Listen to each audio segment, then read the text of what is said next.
Meus irmãos e minhas irmãs, paz e bem, nós hoje celebramos um dos pais da vida consagrada, São Bento de Núrcia. O seu lema, Ora et Labora, oração e trabalho, que marcou a vida monástica. Tantos são os santos monges que viveram a regra de São Bento. Que ele interceda por nós. Hoje nós começamos a escutar mais seguidamente, não precisamente do primeiro versículo, mas do primeiro capítulo, sim, de Isaías. Ouvi a palavra do Senhor, magistrados de Sodoma, povo de Gomorra. Então, o profeta, muito tempo depois da destruição de Sodoma e Gomorra, ele chama o povo de Israel de Sodoma e Gomorra. E vai dizer, primeiramente, os magistrados, os governantes e todo o povo, escutai. Que me importa a abundância dos vossos sacrifícios? É Deus falando para o seu povo. Estou farto de holocaustos. Quem vos pediu para pisardes os meus átrios?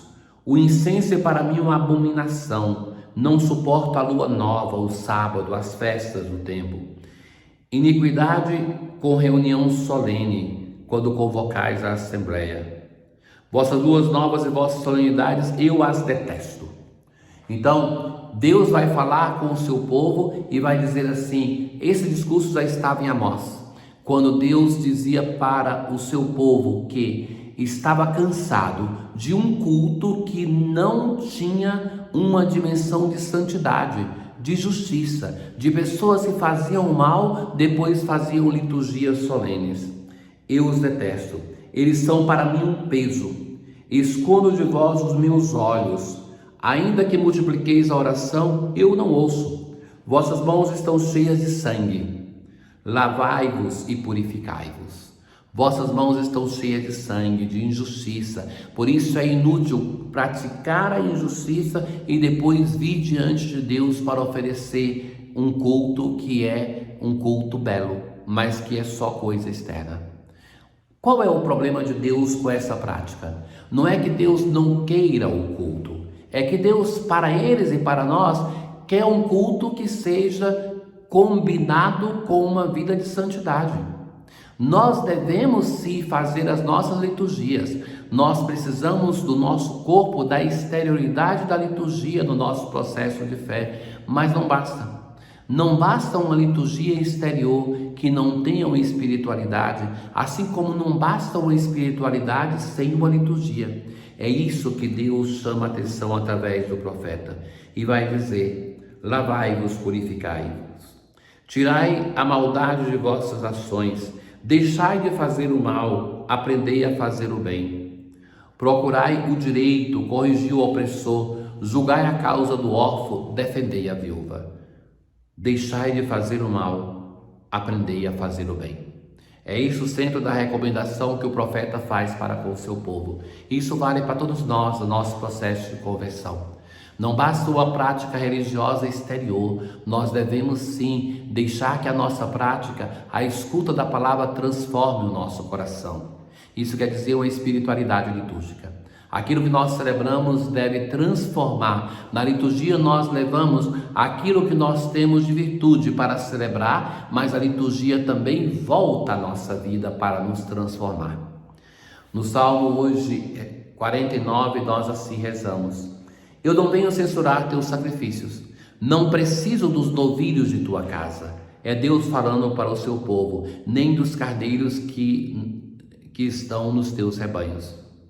Como ousas repetir os meus preceitos e trazes minha aliança em tua boca? Quando tens um coração distante de mim, como ousas fazer isso? Acaso pensas que eu sou igual a ti? É disso que te acuso e repreendo. A todo homem que procede retamente, eu mostrarei a salvação que vem de Deus. Na aclamação ao Evangelho de hoje, felizes os que são perseguidos por causa da justiça do Senhor, porque o reino dos céus há de ser deles. Então, nós temos aqui a conclusão do discurso missionário de Jesus. Não penseis que vim trazer a paz sobre a terra. Não vim trazer paz, mas sim a espada. Qual é o sentido? Essa frase está sendo instrumentalizada para justificar a venda de armas. Isso é uma vergonha na nossa nação. Além do pecado que é aquele de armar a sociedade, nós temos pessoas que usam a palavra de Deus, e isso é um pecado que clama aos céus duplamente para justificar o seu pecado com a palavra de Deus. Irmãos caríssimos, não nos deixemos levar, não nos deixemos enganar por pessoas que de palavra de Deus nada conhecem.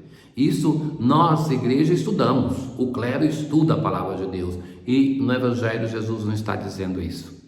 Basta pensar que gerações e gerações de cristãos abandonavam o serviço militar quando se convertiam. Assim eram os primeiros cristãos, meus caros.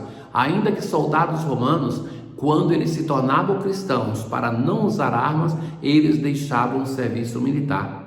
Assim existe até hoje na igreja a objeção de consciência em todas as nações, inclusive no Brasil, que alguém pode alegar um motivo de fé para não servir ao serviço militar.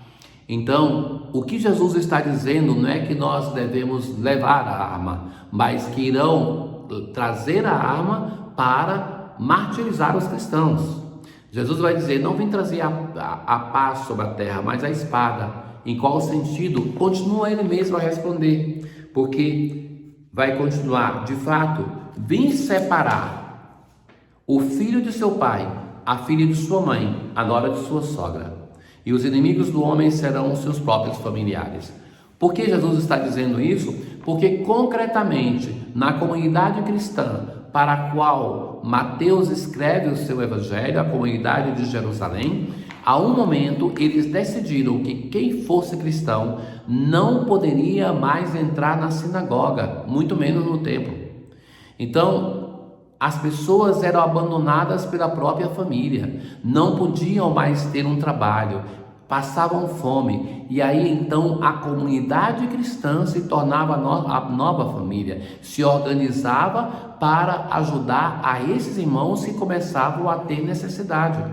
Então, por esse motivo que Jesus vai dizer que a própria família vai romper, e que isso era grave em Israel, porque o vínculo familiar era algo muito importante. Jesus continua, e hoje no Evangelho é Ele o centro, é Jesus a personagem principal. Todos são chamados a uma relação com Ele. Quem ama o pai e a mãe mais do que a mim, não é digno de mim. O Senhor não nos incomoda que nós amemos os outros, justamente o contrário, nos envia para amar o próximo como Ele nos amou, mas que Ele tem que ser o mais amado. O amor a Deus deve ser a grande experiência de amor na nossa vida. Quem não toma a sua cruz e não me segue, não é digno de mim. Quem procura conservar a sua vida, vai perdê-la.